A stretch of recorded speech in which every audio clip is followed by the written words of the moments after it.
pemirsa, hari ini kita ada liputan di Kota Padang.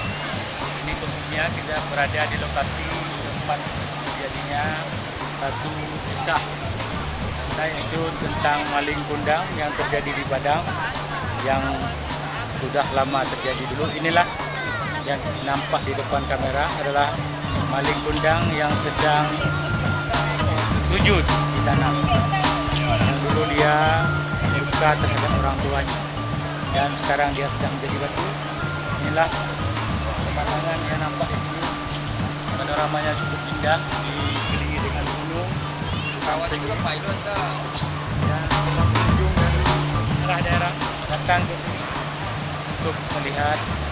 Inilah kisah nyata yang pernah terjadi dulu di masa zaman dahulu.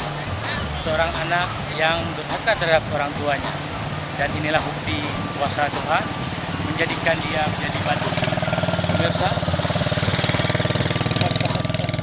ramai orang yang mengunjungi daerah ini dari daerah-daerah lain, dan inilah tempat wisata yang paling indah di Kota Padang. Ini kita nampak dari kamera bahwa rombongan yang datang dari daerah-daerah lain juga berkunjung ke sini untuk melihat bukti nyata bahwa kekuasaan Tuhan itu dinampakkan di sini, bahwa seorang anak yang durhaka terhadap orang tuanya. Demikianlah liputan hari ini.